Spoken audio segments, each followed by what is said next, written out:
여러분 반갑습니다. 한기대 박성철 교수입니다. 이번 시간에는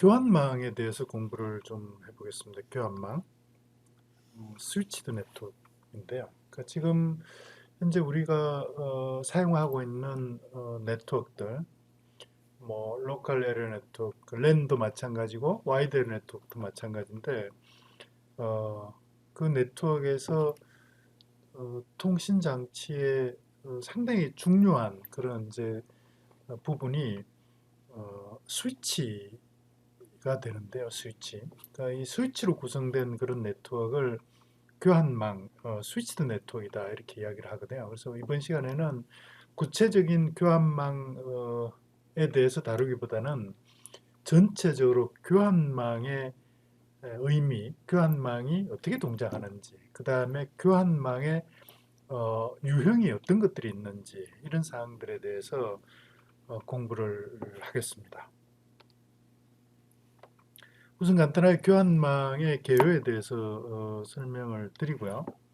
그리고 교환망을 구분할 때 크게 나눌 때 이제 회선 교환망, 서킷 스위칭하고 서킷 스위치드 네트워크하고 그 다음에 패킷 교환망, 패킷 스위치드 네트워크를 이렇게 구분하는데요. 그러니까 말 그대로 이렇게 회선, 그러니까 물리적인 그런 신호를 전송하는 그런 회선, 서킷을 필요할 때마다 이렇게 교환을 해서 사용하는. 그러니까 필요할 때는 특정 사용자가 그 회선을 사용하고 필요하지 않을 때는 그 회선을 다른 사용자한테 이렇게 교환해서 사용할 수 있게 이렇게 만들어주는 어, 교환망이 회선 교환망이고요.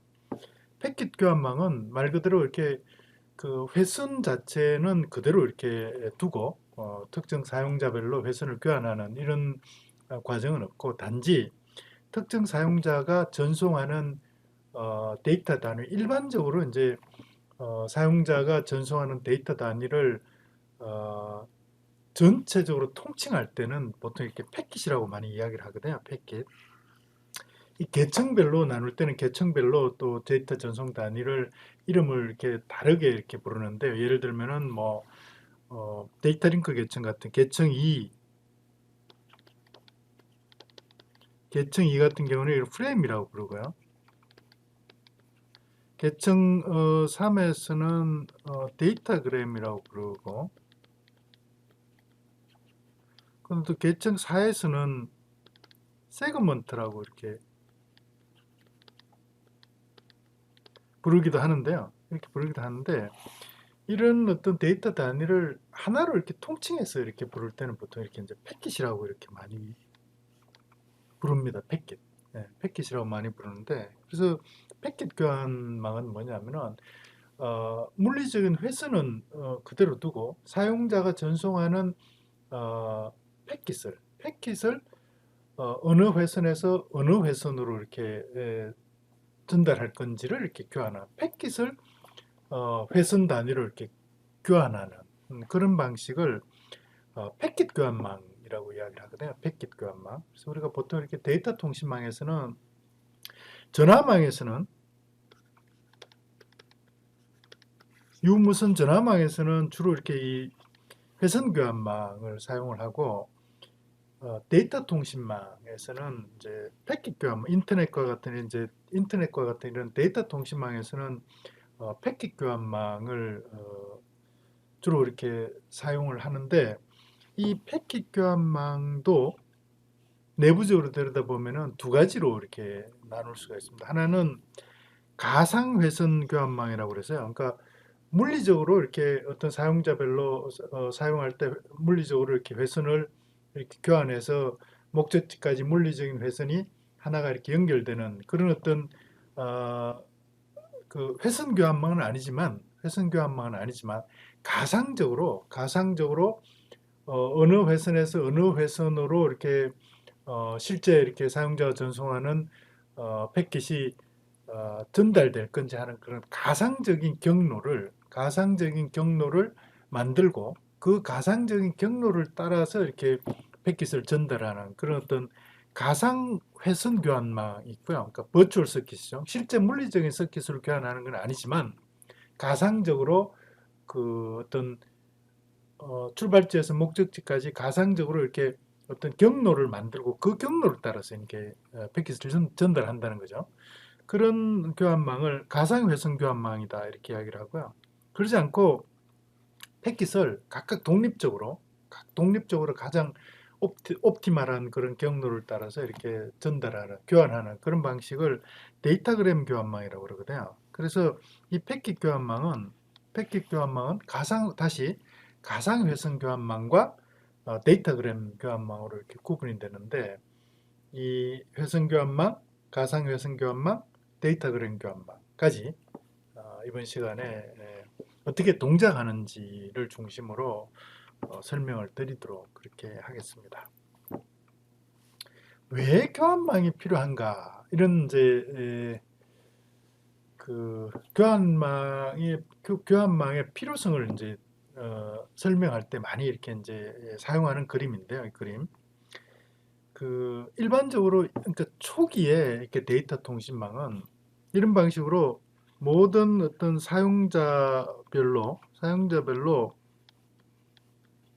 물리적인 회선을 독립적으로 이렇게 구성을 한 거죠. 이렇게. 그러니까 그 이렇게 하는 그 이렇게 네트워크를 구성하는 방식, 물리적으로 이런 방식으로 네트워크를 구성하는 방식을 포인트 투 포인트 방식으로 이렇게 네트워크를 구성한다 이렇게 이야기를 하는데, 그러니까 통신하는 단말 간에 물리적인 그런 어떤 회선을 하나씩 다 이렇게 연결하는 거죠. 물론 뭐 이렇게 하면은 당연히 이 엄청나게 많은 이제 케이블 비용이 들 테고요. 케이블 비용이라 하는 것은 케이블 그 자체의 가격도 가격이지만 케이블링을 하는 것 자체, 케이블을 연결하는 것 자체가 엄청나게 많은 노력이 필요하고 또 엄청나게 많은 구축 비용이 드는 거기 때문에 이 케이블링에 따른 어떤 고병 문제가 당연히 이렇게 발생하겠죠, 그죠? 그리고 또 하나의 문제는 뭐냐면은 사실 통신이라는 게 늘 통신을 하는 건 아니죠. 통신 단말 간에 필요할 때만 통신을 하는 거잖아요. 근데 단말 간에 1대1로 다 이렇게 케이블링을 해놓으면은 실제로 통신하는 어떤 시간은 얼마 안 되기 때문에 대부분의 시간은 그 케이블을 돌리는 거죠. 빈 상태로 두는 거죠. 그러니까 어떤 물리적인 회선의 사용률을 따지면은 실제 전체 시간에 비해서 사용하는 시간은 얼마 안 되기 때문에 사용률은 상당히 이렇게 낮다. 그러니까 네트워크의 효율이 아주 낮은 거죠. 아주 비효율적인 그런 네트워크가 되는 거죠. 그래서 크게 보면 두 가지 문제, 고병 문제하고 네트워크의 효율이 낮은 비효율 문제가 이 포인트 투 포인트 네트워킹의 가장 큰 이제 문제점이다. 이렇게 이해를 한다고요. 그래서 이런 문제를 해결하기 위해서 중간에 이제 허브를 두고 이 허브를 경유해서 이렇게 단말들을 연결하는 이런 방식을 이렇게 쓰기도 했는데, 이것도 마찬가지죠. 그죠? 이것도 뭐 포인트 투 포인트보다는 좀 낫지만 이런 회선들을 늘 이렇게 사용하는 게 아니고 또 회선을 일대일로 다 이렇게 연결해야 되기 때문에 허브하고 이 포인트 투 포인트에 비해서는 좀 이렇게 비용도 좀 덜 들고 효율도 좀 개선하지만 전체적으로는 고비용 비효율 문제는 여전히 이런 경우에도 남는다 이렇게 볼 수가 있다. 그래서 이 두 가지 문제를 어떻게 해결할 건가 하는 차원에서 이렇게 개발된 기술이 이제 교환망 기술이다 이렇게 보면 된다고요. 그래서 교환망은 뭐냐? 교환망은 스위치드 네트워크인데요. 스위치드 네트워크인데 이 교환망은 무엇을 하기 위한 어떤 네트워크이냐? 이렇게 한마디로 설명하면은 이 교환망은 상호 연결된 어떤 스위치들로 구성되는 그런 네트워크인데요. 그런 네트워크인데 이 스위치들을 연결해서 구성되는 네트워크의 끝에 연결되는 그 사용자 단말을 일반적으로 이야기할 때 종단 장치라고 그러거든요. 종단 장치. 그러니까 이런 스위치들로 구성되는 이런 스위치 네트워크가 있으면은 이 스위치에 연결되는 이런 사용자 단말, 사용자가 통신에서 사용하는 그런 단말. 예를 들면은 데이터 통신 같으면 주로 PC가 될 거고, 전화망 같으면 이제 전화기가 되겠죠. 그죠? 전화기. 이런 단말들을 종단 장치다 이렇게 이야기를 하는데, 엔드 시스템이다 이렇게 얘기를 하는데, 이 엔드 시스템들 간에, 사용자 단말들 간에 직접적으로 이렇게 물리적인 링크를, 회선을 이렇게 그 회선 연결을 제공하는 그런 어, 그렇게 직접적으로 1대1로 이렇게 연결을 제공하지는 않지만, 이런 교환기들을 통해서 어쨌든 간접적으로는 연결이 다 이렇게 이루어지도록 이렇게 만들어주는 그런 네트워크가 교환망이다. 이렇게 정의를 할 수 있고요. 근데 이 교환망은 뭘 하는 건가? 이 종단 장치들 간에 통신이 필요할 때, 예를 들면은 뭐 전화를 해야 된다든지, 아니면은 어, 데이터를 갖다 주고받아야 된다. 이런 통신이 필요할 때, 그 통신이 필요한 그 기간 동안만 직접적으로 연결을 제공하거나, 직접적으로, 그러니까 물리적으로 회선을 탁 이렇게 연결하거나, 아니면은 전달하는 어, 데이터를 주고받는데 필요한 그 프레임들을 이렇게 전달할 수 있도록 이렇게 그런 서비스를 제공해주는 그런 역할을 하는 게 교환망이다. 이렇게 보시면 된다고요. 교환망이다. 그래서 필요할 때 그 기간만 물리적인 회선을 이렇게 딱 연결해 줄 수도 있고요. 아니면은 데이터를 전달할 필요가 있을 때 그 데이터 전달에 해당되는 프레임만 이렇게 어, 종단 장치들 간에 이렇게 전달해 주는 그런 역할을 할 수도 있는 거죠. 그래서 그 프레임을 전달하는 역할을 하는가, 아니면 물리적인 회선이 필요할 때 물리적인 회선을 연결하게 해주는가, 이런 거에 따라서 이제 그 교환 방식이 이제 달라지겠죠. 앞에 제가 잠깐 설명을 했지만, 그래서 보시면은 이 스위치들을 연결하는 이런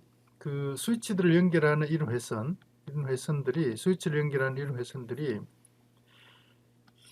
여러 개의 종단 장치들이 필요할 때만 사용하고 필요 없을 때는 다른 종단 장치가 사용할 수 있게 이렇게 만들어주기 때문에, 이런 스위치와 스위치를 연결하는 이런 회선들을 여러 단말들이 공유를 하는 거죠. 필요할 때만 사용하고 필요하지 않을 때는 다른 단말들이 사용하게 이렇게 만들어주기 때문에, 그러니까 이, 이 네트워크를 구성하는 이 회선들의 사용률이 높아지고, 그리고 거기에 따라서 네트워크 전체의 효율이 높아질 수 있도록 만들어주는 그런 시스템을 교환망이다, 스위치드 네트워크이다 이렇게 이야기를 한다는 거죠. 그래서 예를 들면은 이 교환망은 이제 어떻게 구성되는가? 이 크게 보면은 이제 이 사용자의 종단 장치를 연결하는 그런 이제 교환기를 보통 일반적으로 로컬 스위치, 지역 스위치다 이렇게 이야기를 하고요. 로컬 스위치. 그 사용자 단말을 연결하는 거죠. 또 어떤 경우는 이 로컬 스위치 대신에 액세스 스위치다 이렇게도 부릅니다. 액세스 스위치. 보통 그 랜 같은 데는 이제 이런 사용자 단말, PC 같은 걸 연결하는 그런 스위치를 액세스 스위치라고 그러고요. 전화망 같은 경우에는 전화기를 연결하는 그런 이제 교환기를 로컬 스위치다 이렇게 이야기를 하는데, 뭐 어쨌든 로컬 스위치 또는 액세스 스위치가 있고요. 그 다음에 스위치와 스위치들을 연결하는 이런 장치들을 중앙교환기 또는 톨 스위치, 전화망에서는 톨 스위치라고 이렇게 부르고요. 데이터 통신망 랜 같은 데 이런 경우는 이런 스위치를 트렁크 스위치라고 이렇게 이야기를 하나, 또는 뭐 디스트리뷰션 스위치다 이렇게 이야기를 하는데,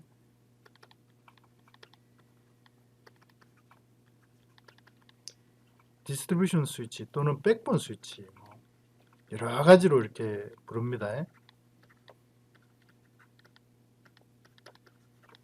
이런 형태를 부르는데, 우리는 이제 스위치와 스위치를 연결하는 장치를 중앙교환기라고 일단 부르도록 하겠습니다. 중앙교환기.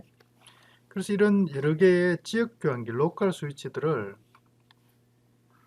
사용자 단말을 연결하는 로컬 스위치들을 이 중앙교환기로 이렇게 이제 연결하는 거죠. 그래서 이 그 사용자 단말이 연결되는 이런 회선, 이런 장치들이 이제 사용자 단말이고 엔드 시스템, 종단 장치겠죠, 그죠? 엔드 시스템. 이런 사용자 단말, 엔드 시스템을 연결하는 회선을 보통 가입자 회선이다 이렇게 이야기를 합니다. Subscribe line, 가입자 회선 이렇게 이야기를 하고요. 교환기와 교환기를 연결하는 이런 회선들 있잖아요. 교환기와 교환기를 연결하는 회선. 이런 회선들은 보통 이제 뭐라고 이야기를 하냐면 트렁크 회선이다 이렇게 이야기를 합니다. 트렁크 회선. 그래서 교환기들로 서로 연결된 교환기로 구성되는 네트워크는 교환기와 교환기를 연결하는 트렁크 회선들로 이렇게 연결된 그런 이제 네트워크이다 보시면 되고, 그 중에 로컬 스위치는 지역 교환기에는 이제 가입자 회선을 통해서 가입자 단말, PC라든지 뭐 전화기라든지 이런 가입자 단말이 연결되는 그런 네트워크이다 이렇게 보시면 되고요. 그래서 이런 가입자 단말들이 스위치와 스위치를 연결하는 이런 트렁크 회선들은 필요할 때만 사용하고 필요하지 않을 때는 다른 가입자 단말을 사용할 수 있게 이렇게 이제 만들어 준다는 거죠. 그런 네트워크를 교환망이다 이렇게 부릅니다. 교환망이다. 그래서 앞에 내가 잠깐 인트로덕션에서 조금 그러니까 탭으로 그러니까 강의 그 내용을 설명할 때 잠깐 설명을 드렸는데, 그래서 교환 방식을 크게 나누면은 회선 교환망하고 패킷 교환망으로 이렇게 나눌 수 있고요. 이 패킷 교환망은 다시 가상 회선 교환망과 데이터그램 교환망으로 이렇게 나눌 수가 있습니다. 그래서 회선 교환망은 주로 전화망에 쓰고, 패킷 교환망은 데이터 통신망에서 주로 이렇게 사용을 하는데, 데이터 통신망의 가상 회선 교환망의 유형이 X25라는 네트워크하고 프레임 릴레이라는 네트워크, ATM이라는 네트워크를 이제 가상 회선 교환망으로 이렇게 구성된 네트워크이다 이렇게 설명을 할 수 있고, 데이터그램 교환망의 대표적인 것은 이제 우리가 랜으로 많이 사용하는 이더넷, 그다음 인터넷 같은 이런 것들은 이제 데이터그램 교환망으로 이렇게 설명을 할 수가 있는데, 이 교환 방식, 각각의 교환망들이 어떻게 동작하는가를 좀 이렇게 설명을 하고 하면서 왜 이런 교환 방식을 이런 네트워크에서 쓰게 됐는지도 이렇게 좀 설명을 하도록 그렇게 하겠습니다. 자, 가장 기본적인 건데요. 회선 교환망, 전화망에서 사용하는 회선 교환망부터 한번 설명을 해보겠습니다. 회선 교환망. 그림으로 먼저 이렇게 좀 보고 이렇게 설명하는 게 오히려 나을 수도 있을 것 같은데요. 이게 이제 이 교환기들로 구성되는 이런 교환망이 있으면은, 이 교환망에 지역 교환기에 이제 사용자 단말들이 이렇게 연결되어 있는 거죠. 사용자 단말도 연결되어 있는데, 이 사용자 단말 A하고 B가 통신하는데, 예를 들어 전화 단말이다 이렇게 봅시다. A, B가 전화 단말이다. 그러면은 A하고 B가 통신을 하려고 그러면은 이제 통신을 한다는 거는 목소리를 주고받는 거잖아요. 목소리를 주고받는데, 이 목소리를 이제 전화를 걸고 끝날 때까지 서로 이렇게 대화를 하면서 목소리를 주고받겠죠, 그죠? 근데 목소리를 주고받는데, 우리가 아날로그 데이터를 디지털 데이터로 전환하는 그런 전환 방식을 공부할 때 그러니까 전화 목소리를 PCM 방식으로 디지털 데이터로 변환했을 때, 보이스를 변환했을 때, 스탠다드 방식으로 변환했을 때 데이터 발생량이 얼마 정도 된다고 이렇게 제가 설명을 드렸었냐면은 64K bps가 된다 이렇게 설명을 드렸었죠. 여러분들 기억이 안 나면 다시 뭐죠? 아날로그 데이터를 디지털 방식으로 변환하는 그 방식을 설명한 강의를 한번 들어보시고, 64K bps 정도의 이제 전송 속도가 필요한 그런 이제 그 회선이 필요한 거죠. 음성 신호를 디지털로 변환해서 전달하려고 그러면은 이 회선 교환망에서 가입자 단말 A와 B가 전화를 건다는 것은 무슨 이야기냐면은 이 음성 신호를 A하고 B하고 사이에 전달할 수 있는데 주고받을 수 있는데 주고받는데 필요한 64kbps에 해당되는 서킷, 물리적인 서킷을 딱 연결한다는 거거든요. 그러고 나면은 이제 그 물리적인 연결을 통해서 64kbps에 해당되는 음성 신호를 자유롭게 이렇게 주고받을 수가 있는 거죠. 그러면은 이 교환기에서 A하고 B가 전화를 끊을 때까지 64kbps 신호를 주고받을 수 있는 물리적인 회선 하나를 딱 교환을 해준다. 딱 연결을 해준다. 그리고 이제 전화가 끝나잖아요. 끝나면은 이 A하고 B 사이에 연결했던 이 회선들을 다 해제를 하는 거죠. 릴리즈하는 거죠. 그리고 예를 들어서 뭐 다른 어떤 단말들이 다른 가입자 단말에 다른 전화기가 이렇게 또 전화를 걸면은 그 전에 가입자 단말을 사용했던 그 물리적인 회선을 그 다음에 전화 연결을 하는 단말들한테 이렇게 교환을 해줄 수가 있는 거죠. 왜냐하면 이미 전화가 끝났기 때문에. 그죠? 그래서 그런 방식으로 동작하는 교환망을 회선 교환망이다. 이렇게 이야기를 하거든요. 회선 교환망. 그래서 보시면은 회선 교환망은 뭐냐? 교환기의 입력 포트에 연결되는 어떤 회선, 이제 처음에 시작할 때는 가입자 회선에서 시작할 테니까, 그죠? 가입자 단말이 연결되어 있는 가입자 회선에서 시작할 테니까 그 입력 포트에 연결되어 있는 가입자 회선을 출력 포트에 연결되어 있는 하나의 회선으로 이렇게 교환하는데, 하나의 회선으로 교환하는데, 보통 이렇게 그 교환기와 교환기를 연결하는 그런 트렁크 회선은 여러 개의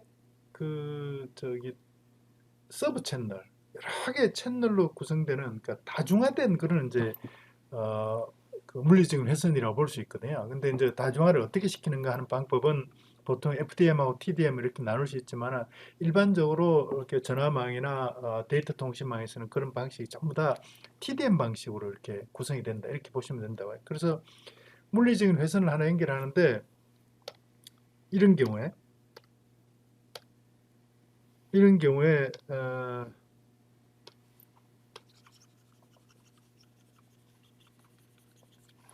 이런 트렁크 회선에서 물리적인 회선이라 하면 이 트렁크 회선이 사실은 내부적으로 보면은 여러 개의 TDM으로 구성된 TDM 타임 디비전 멀티플렉싱 방식 시분할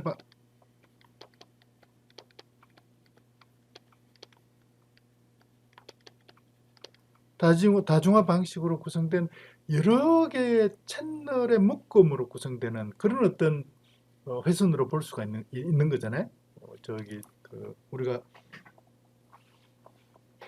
저기 신호 다중화할 때, 멀티플렉싱 할 때 이렇게 이미 공부를 했지만, 그래서 이 물리적인 회선이 이 트렁크 회선에서 물리적인 회선은 하나지만 그 내부에 보면은 로지컬하게 그 안에 사용 시간으로 구분된 여러 개의 채널로 구성이 되기 때문에 그 채널의 전송 속도가 64kbps인 채널 하나를 연결하는 그런 과정으로 보면 된다고요.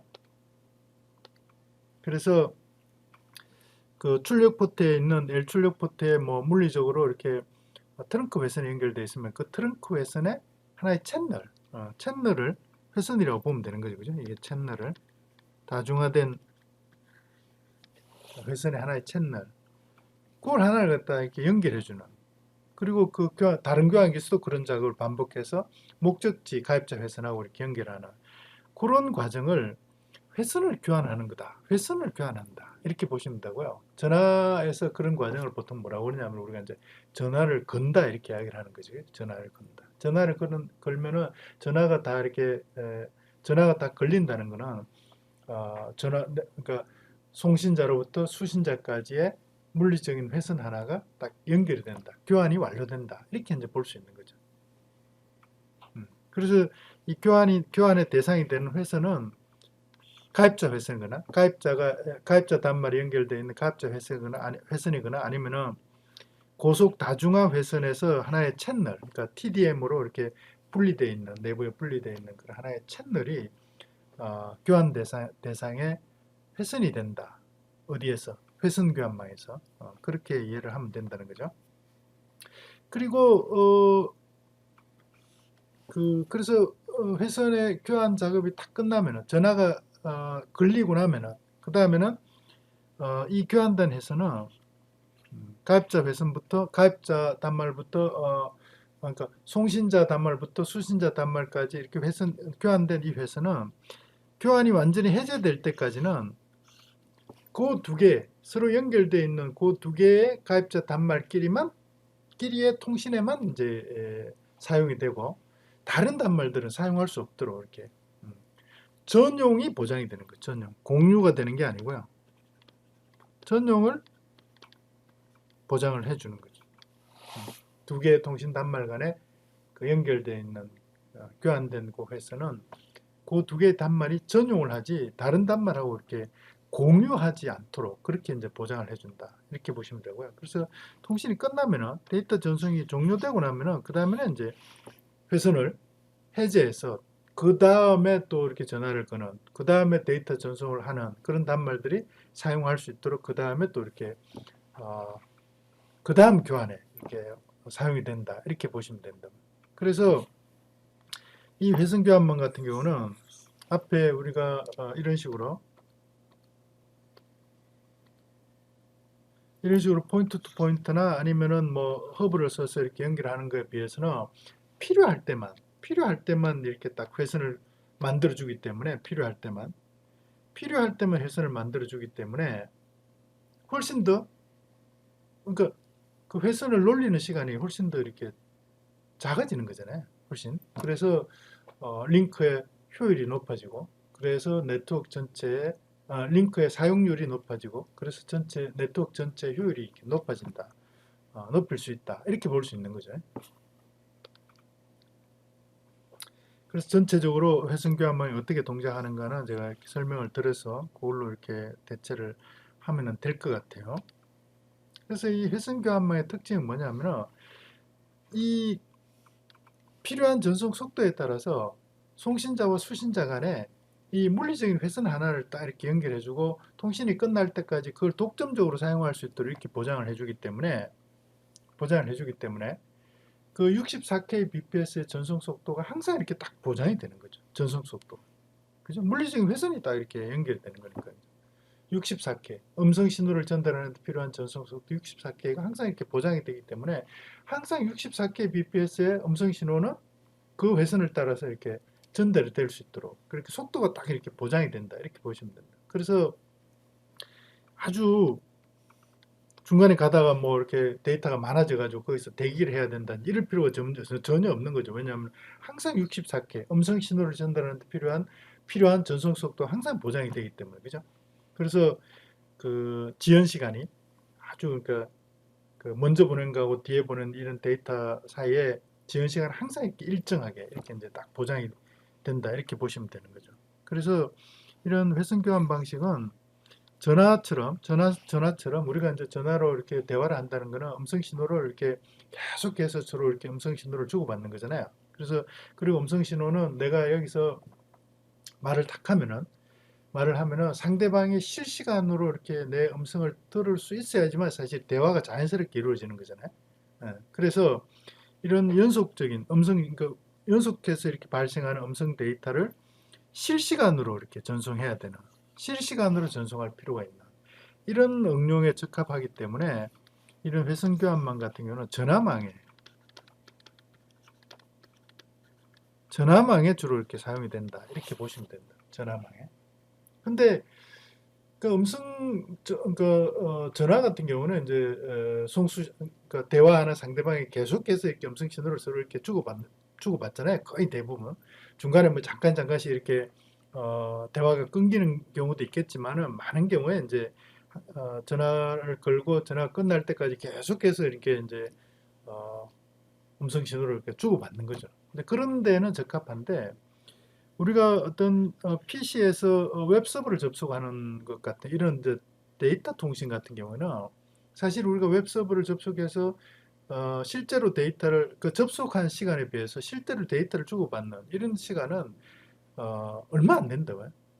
그러니까 그런 기간 동안 예를 들어서 회선을 이렇게 항상 이렇게 딱 이렇게 유지한다 그러면 실제 데이터 전송 회선을 유지하는 시간에 비해서 데이터를 실제로 주고받는 시간 비율은 얼마 안 되는 거죠. 그럼 그만큼 그 회선을 놀리는 저기 시간이 이렇게 많은 거잖아요. 그러면 당연히 링크의 사용률이 떨어지고 그러면 네트워크 효율이 떨어지는 거죠. 그래서 데이터가 발생되지 않는 구간이 많은 그런 어떤 데이터 통신망 같은 경우에는 이 회선 교환망으로 네트워크를 구성하면 회선이 낭비가 많이 이렇게 생기는 거죠. 그만큼 네트워크의 효율이 떨어진다 이렇게 볼 수 있는 거죠.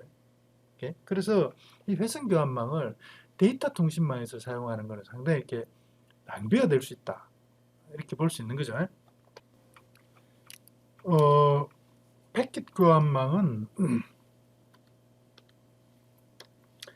그 물리적인 회선을 필요할 때마다 이렇게 교환해서 종단 장치 간에 딱 연결을 하고 통신이 끝날 때까지 이렇게 그 연결을 회선을 보장해 주는 그런 어떤 회선 교환망하고 완전히 이렇게 다른 방식으로 동작하는데요.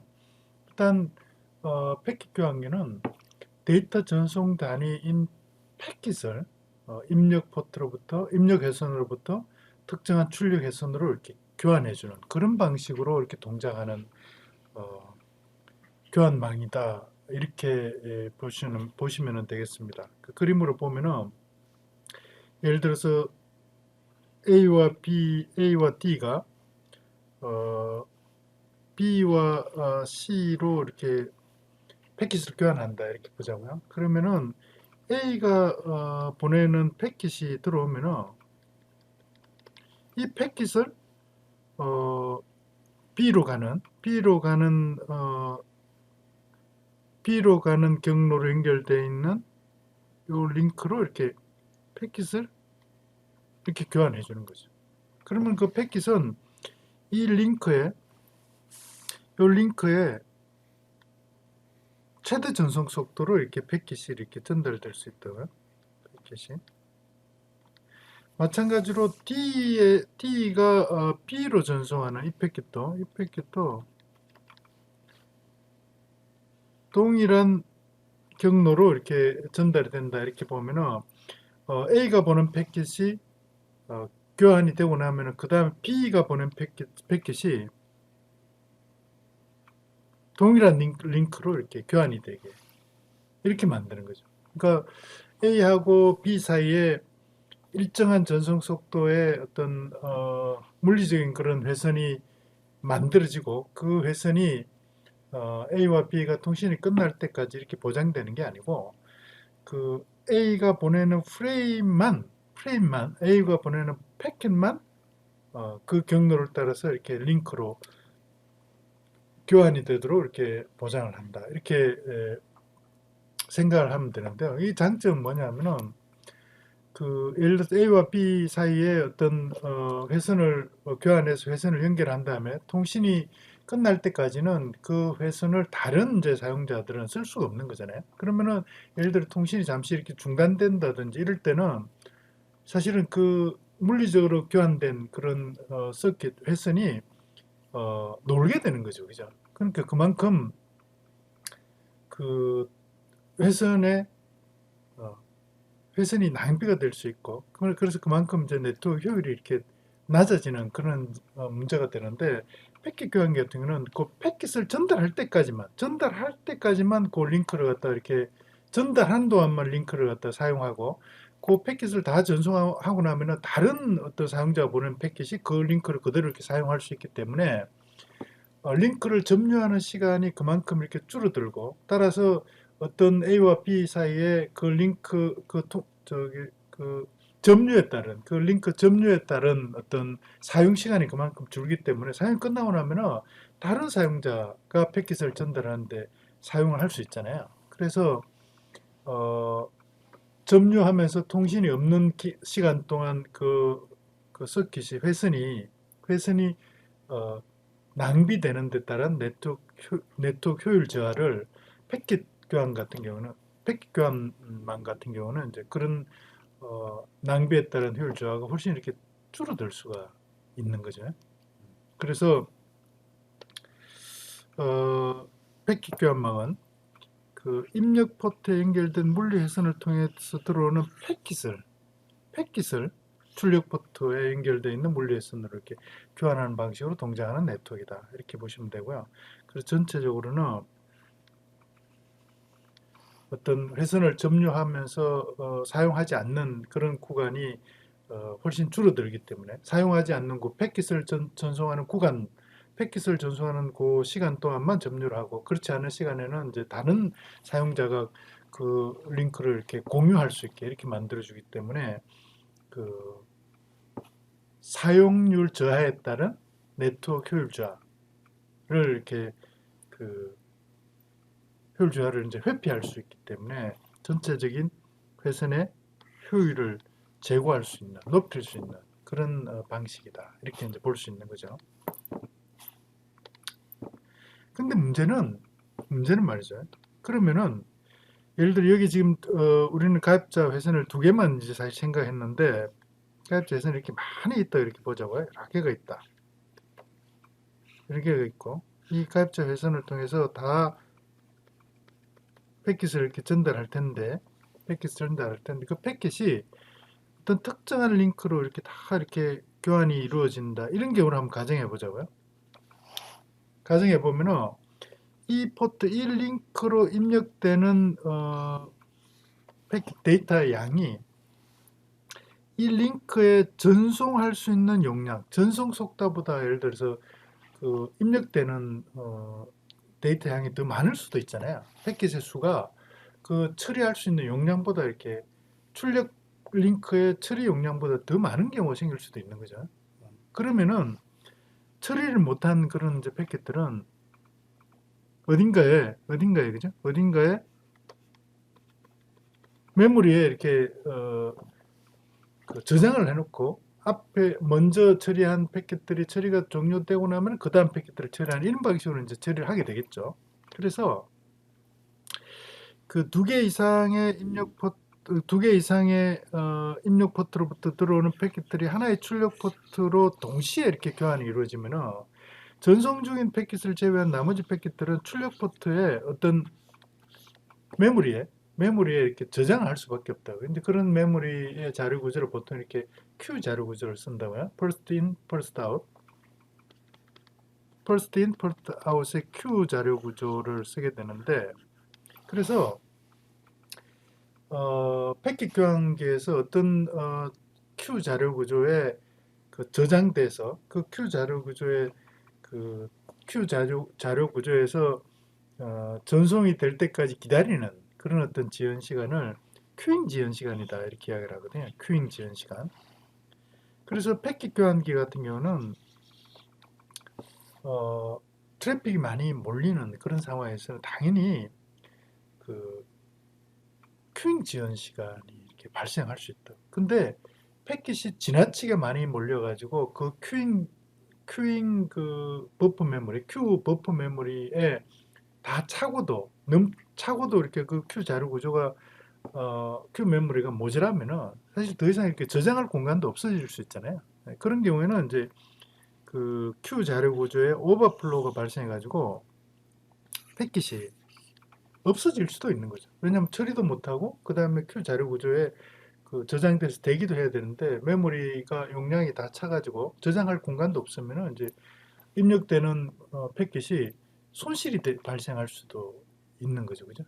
그래서 이런 문제는 이제 그 패킷 교환기의 하나의 이제 문제가 된다. 그래서 그 패킷 교환기의 어떤 그 링크 용량을 설계할 때 가능하면은 트래픽이 많이 몰리더라도 그, 그 큐잉 지연 시간이 너무 이렇게 커지지 않고 또 특히 이렇게 큐 자료 구조에서 오버플로우 발생해서 패킷이 손실되는 이런 경우는 가능하면 생기지 않게 이제 이렇게 설계를 해야 되겠죠, 그죠? 그래서 어떻게 설계하는가 이런 거는 여기서 이제 다룰 내용은 아니고요. 어쨌든 큐잉 지연 시간이 발생할 수도 있고 그 다음에 심하면은 심하면은 버퍼 오버플로 때문에 패킷이 손실이 될 수도 있다. 이런 이제 문제가 있을 수 있다는 거죠. 효율은 아주 이렇게 그 서킷 교환에 비해서 그 회선 교환 방식에 비해서 네트워크 효율은 좋아질 수 있지만 그 상대적으로 이렇게 그 회선이 낭비되는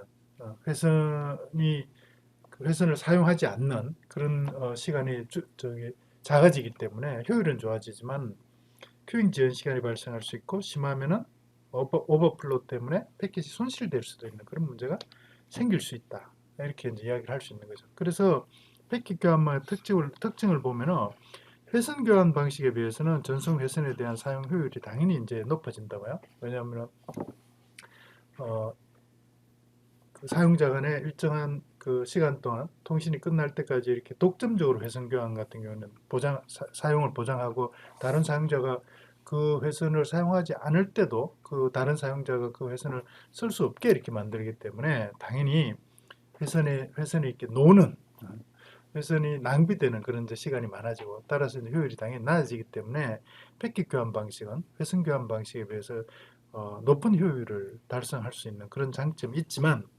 큐잉 지연 시간이 당연히 발생할 수 있고요.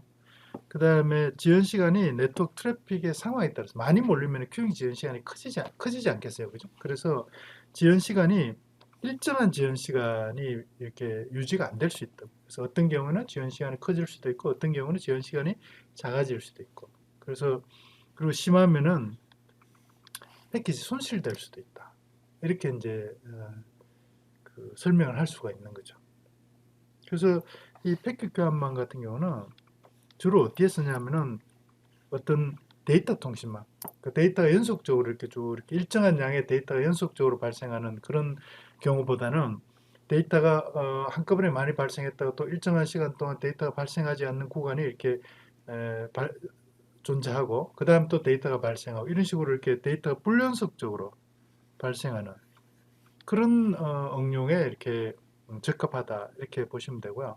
대신 데이터가 연속적으로 발생하고 그 다음에 데이터가 목적지까지 일정한 시간 내에 이렇게 반드시 전달돼야 되는 그런 실시간성 응용이 중요한 그런 경우에는 사용을 하면은 이제 문제가 발생할 수 있다 이렇게 이제 설명할 수 있겠죠, 그죠?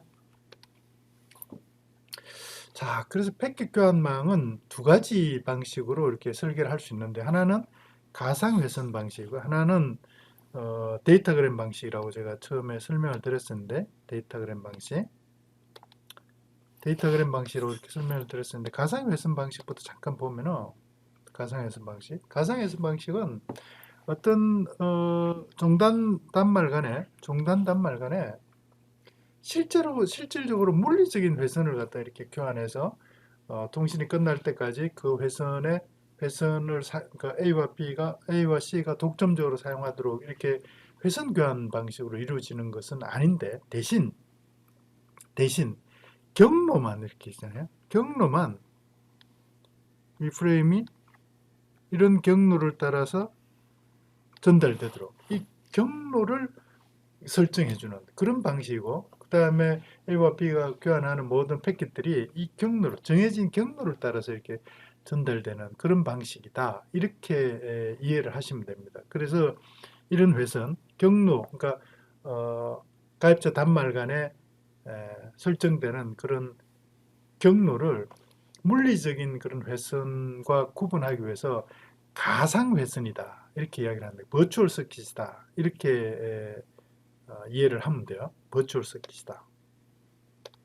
그래서 사실 이렇게 보면은 이 버추얼 서킷이라는 거는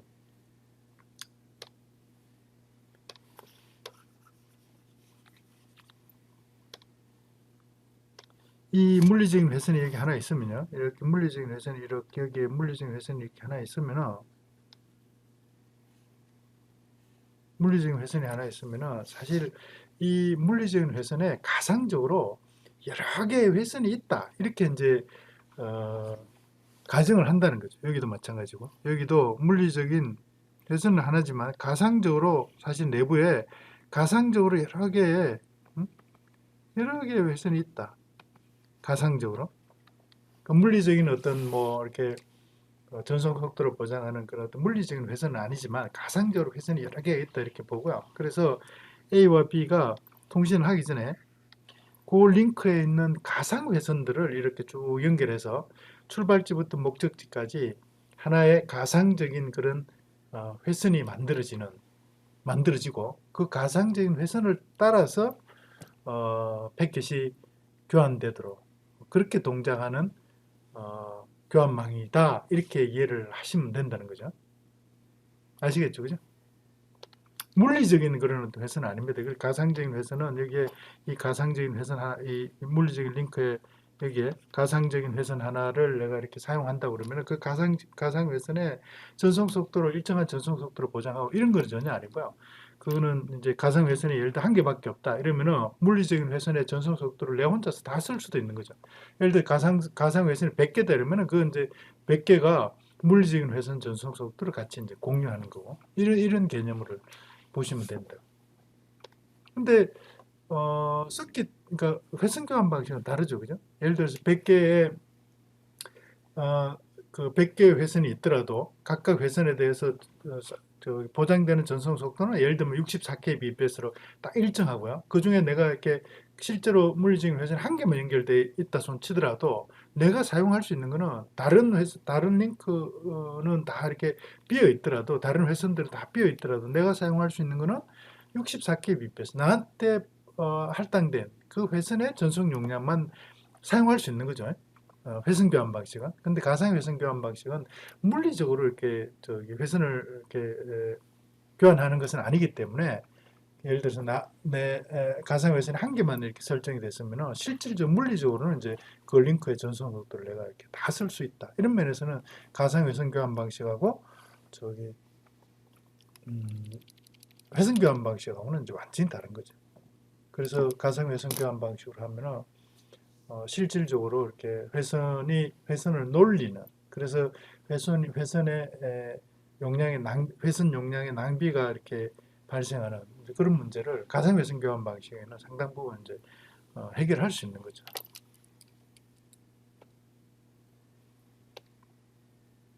그래서 가상 회선 이러면은 물리적인 회선에서 논리적으로 여러 개가 이렇게 존재한다 이렇게 보고요. 그 가상 회선은 그 중에 하나다 이렇게 보시면 되기 때문에 가상 물리 회선에 대한 어떤 논리적인 구분이다 이렇게 볼 수 있고요.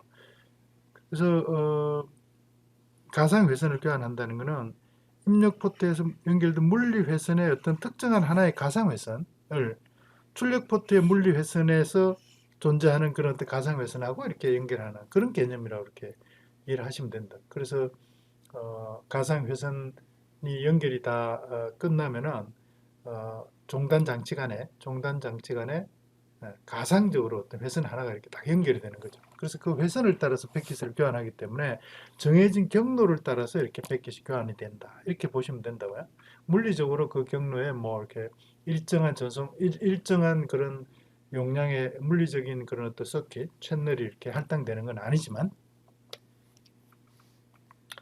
그래서 가상회선 교환 방식의 어떤 가상회선을 이제 예를 들어서 어떤 이 물리적인 링크에 가상회선이 1000개가 있다 그러면 1000개를 이제 번호를 갖다 하나씩 이렇게 매길 수가 있는 거죠. 그죠? 그래서 이 가상회선 뭐 1링크의 가상회선 500번하고 그 다음 링크의 가상회선 100번하고 이렇게 연결한다. 이런 개념으로 연결하는 거니까 가상회선에서도 당연히 몇 개 물리적인 그런 링크의 가상회선을 몇 개를 갖다 이렇게 설정할 건가 하는 거는 이제 내가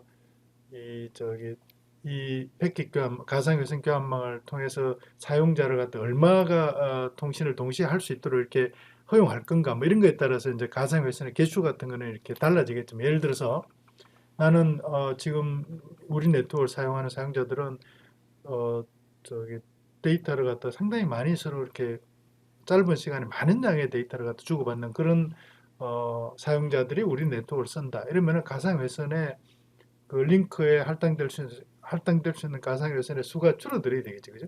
그래야지 전체 링크를 여러 사용자들이 가상회선 방식으로 교환할 때 이렇게 그 링크를 사용할 때 전송 속도가 그만큼 높아질 테니까요. 근데 그렇지 않고 우리 네트워크에 사용하는 사용자들은 실제로 데이터를 주고받을 때 데이터를 주고받는 양이 상당히 이렇게 작다, 적다. 그러면은 가상회선의 수를 갖다 많이 이렇게 늘려도 사실 큰 문제가 없는 거죠. 그래서 가상회선을 몇 개로 만들 건가 하는 거는 이제 그 사용자를 몇 명까지 지원할 거고, 통신하는 사용자를, 그 다음에 그 통신하는 사용자의 데이터 양이 어떻게 되는가에 따라서 달라지지만, 어쨌든 물리적인 그런 회선 하나에 여러 개의 가상회선이 존재하고, 각각 가상회선이 번호가 있어가지고 그 링크의 가상회선을 그 다음 링크의 가상회선 몇 번 하고 이렇게 연결할 건가, 이런 것들을 갖다 이제 그 가상회선을 설정할 때 이렇게 어, 정할 수 있는 거죠. 그런 작업을 가상회선을 설정한다, 이렇게 이야기를 하고요. 그때 가상회선 번호를 VCI 버추얼 서킷 넘버다, 이렇게 이야기를 하는데, 이런 거는 개념만 이렇게 좀 설명하고 넘어가겠습니다. 그래서 가상회선 번호 같은 경우는 어떤 물리적인 링크에 뭐 가상회선을 몇 개를 갖다 이렇게 설정하도록 만들 건가이기 때문에, 가상회선 1000개면은 가상회선 번호는 1부터 1000까지만 이렇게 이제 그 가상회선 번호를 가지면 되잖아요. 그래서 가상회선 번호를 부여할 때, 가상회선 번호는 예를 들어 입력 포트에 가상회선 번호 몇 번을, 출력 포트에 가상회선 번호 몇 번으로 연결한다. 이런 것들이 처음에 가상회선을 설정할 때 테이블로 다 이렇게 만들어지면 되는 거죠. 그죠? 그래서 어떤 포트로부터는 링크에 가상회선이 뭐 총 100개가 있는데 그 중에 33번을 출력 포트에 연결되어 있는 링크의 가상회선 100개 중에 그 중에 76번으로 연결한다. 이런 것들이 이제 테이블로 딱 만들어져 있으면 그 다음에 패킷을 전송할 때, 그 패킷 앞에 그 포트 번호, 저기 가상회선 번호를 다 이렇게 설정해서 보내주면은, 그 번호가 33번이면은, 이거는 그 다음 링크에 76번으로 보내면 되는구나, 이런 걸 이제 판단할 수 있게 된다는 거죠. 그죠? 그래서 그 패킷을 교환할 때 어떤 패킷을 어디로 교환할 건가 하는 거는, 이런 어떤 교환 테이블을 유지를 하고요. 이 교환 테이블에 따라서 패킷이 들어올 때 몇 번 가상회선 번호를 가진 그런 패킷인가를 보고, 그러면 그 패킷을 어디로 보낼 건가는 이 테이블을 보고 이렇게 판단을 할 수가 있는 거죠. 그죠? 그래서 전체적으로 보면은 이 가상회선 교환 방식은 사실 보면은 이 경로를 그 실질적으로 이렇게 회선을 연결하지 않지만은 경로를 설정한다, 이런 개념으로 이렇게 이해를 하시면 된다는 거죠. 그래서 회선 교환망 대비해서 이 가상회선 교환망은 그 물리적인 회선을 갖다 이렇게 독점적으로 사용하도록 통신이 끝날 때까지 이렇게 보장하는 것이 아니고, 논리적으로만 이렇게 회선을 경로를 설정하고, 그게 물리적인 링크를 내가 패킷을 보내지 않을 때는 다른 사용자들이 다른 사용자의 가상 회선이 얼마든지 그 링크를 사용할 수 있기 때문에 네트워크 효율이 회선 교환 방식보다는 훨씬 이제 높아질 수 있는 거죠. 그 대신 이제 그 일정한 전송 속도를 보장하기가 어렵죠. 왜냐하면은 그 패킷이 많이 이렇게 몰리는 경우는 또 이렇게 그 대기해야 될 시간, 큐에서 대기해야 될 시간이 많이 발생할 수도 있고, 그래서 지연 시간에 차이도 발생할 수 있고요. 그죠? 트래픽에 따라서 많이 몰리면 큐잉 지연 시간이 커지고, 트래픽이 작으면은 큐에서 대기해야 될 시간이 작아지기 때문에 지연 시간에 당연히 편차가 발생할 수 있고, 그리고 이제 트래픽이 많이 몰리면은 여기서 당연히 패킷에 손실이 발생할 수도 있는 거죠. 그 큐에 오버플로가 발생해서, 그죠? 그리고 이제 마지막으로 패킷 교환 방식 중에 또 다른 하나는 데이터그램 방식인데요. 데이터그램 방식은 이런 거죠. 이 이제 A에서 C로 똑같이 C로 이렇게 패킷들을 쭉 보낼 텐데, 가상회선 교환 방식 같으면 가상회선을 A부터 C까지 가상회선을 딱 만들고 그 가상회선을 따라서 이렇게 패킷을 전달한다. 그러니까 패킷이 전달되는 경로가 정해져 있는 거죠.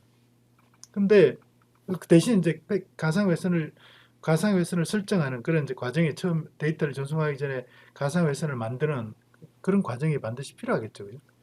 근데 데이터그램 교환 방식은 그렇게 하는 게 아니고요. 앞에 목적지 주소를 딱 붙여가지고 이 패킷들을 이렇게 전송을 하는 거죠.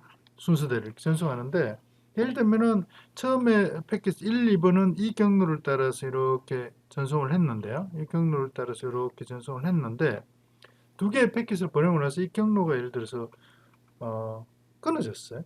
경로가 고장이 났어요. 그러면은 그 다음 3, 4번은 다른 경로를 따라서 이렇게 전송할 수 있다는 거죠. 이렇게, 이렇게, 이렇게. 3, 4번은. 그러니까 어떤 패킷들을 교환하는데 어떤 정해진 경로를 따라 전달하는 게 아니고 각각의 패킷을 독립적으로 이렇게 전달하는 그러니까 그런 방식을 데이터그램 교환 방식이다. 이렇게 이야기를 한다. 그러면 데이터그램 교환 방식은 내가 보낸 이 패킷이 어디로 가야 될 건가를 이렇게 표시하는 그런 주소가 반드시 있어야 되는 거죠. 이 전체 네트워크에서요. 이 전체 네트워크에서 유일하게 그 목적지를 구분할 수 있는 그런 어떤 주소가 그 패킷마다 다 이렇게 표시가 돼서 그 패킷이 전달돼야지 그 주소를 보고 목적지까지 이렇게 목적지까지 찾아갈 수 있게 이렇게 만드는 거죠. 대신 이제 네트워크 상황에 따라서 경로는 최적의 경로를 그때그때 필요한 최적의 경로를 이제 선택해서 전달될 수 있도록 이렇게 교환되는 그런 교환 방식을 데이터그램 교환 방식이다 이렇게 이야기를 한다고요. 교환 방식. 그래서 이 데이터그램 교환 방식은 네트워크 상황에 따라서 상당히 플렉스블하게 유연하게 이렇게 데이터를 전달할 수 있는 거죠. 네트워크 고장 나면은 다른 경로를 따라서 전달할 수 있고 이런 식으로. 근데 그리고 경로를 사실은 저기 처음에 경로를 설정하는 그래서 가상 회선을 이렇게 만드는 그런 과정이 사실 필요가 없잖아요. 그래서 가상 회선을 만드는 동안에 걸리는 그런 초기화에 따른 어떤 딜레이, 지연 시간 이런 게 사실 필요가 없는 거죠. 초기화 지연 시간을 어, 회피할 수 있는 이런 장점이 있죠. 근데 대신 목적지까지 모든 패킷의 목적지까지 가는 그 어떤 주소 어, 전체 네트워크에서 유니크하게 이렇게 구분할 수 있는 그런 주소 체계를 반드시 패킷마다 달고 가야 되는 거잖아요. 근데 이제 전체 네트워크에서 유니크하게 그 목적지를 구분할 수 있어야 되기 때문에 그 주소 정보라는 게 예를 들면 인터넷 같으면 그 주소 정보가 32비트 주소 체계를 쓴다고요. 그러니까 주소의 크기가 상당히 커야 되는 거죠. 그래서 데이터에 추가되는 주소 정보의 양이 상당히 이렇게 많아지기 때문에 전체 트래픽 양이 많아지는 이제 그런 단점이 생길 수 있죠. 그리고 각 패킷이 정해진 경로를 따라 전달되는 게 아니기 때문에 내가 순서대로 보낸 패킷이 순서대로 도착한다는 보장이 없는 거죠. 그죠? 왜냐하면 경로가 각각 다를 수 있기 때문에 그 경로에 따라서 먼저 보낸 패킷이 그 다음에 보낸 패킷보다 어, 늦게 도착할 수도 있다고요.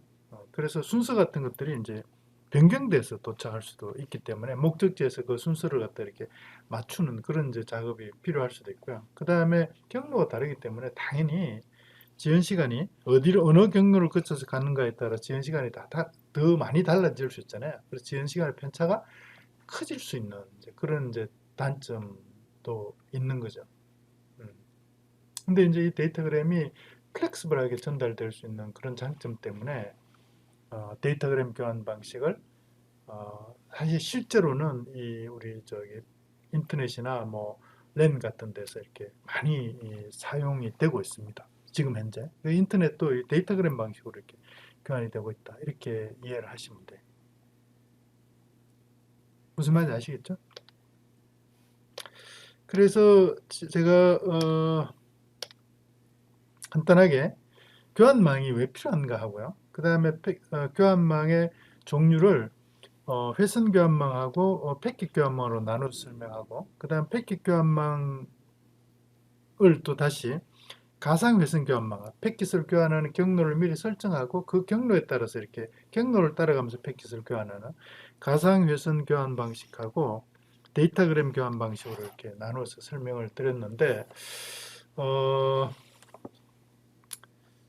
좀 이렇게 좀 더 자세하게 이렇게 예를 들면 가상회선 교환망에서 가상회선을 어떻게 이렇게 실제로 어떻게 어, 그 설정을 하고 그 설정된 가상회선을 따라서 패킷에 가상회선 번호를 붙여서 어떻게 전달하는지 이런 과정까지 좀 이렇게 자세하게 설명하면은 좀 더 여러분들 잘 이해를 할 텐데, 어, 다음에 우리가 가상회선 교환 방식에 따라서 동작하는 그런 네트워크 또는 또 데이터그램 교환 방식에 따라서 동작하는 네트워크, 인터넷 이런 것들을 설명할 때 그런 부분은 좀 더 이렇게 자세하게 설명을 드리도록 하고, 여기서는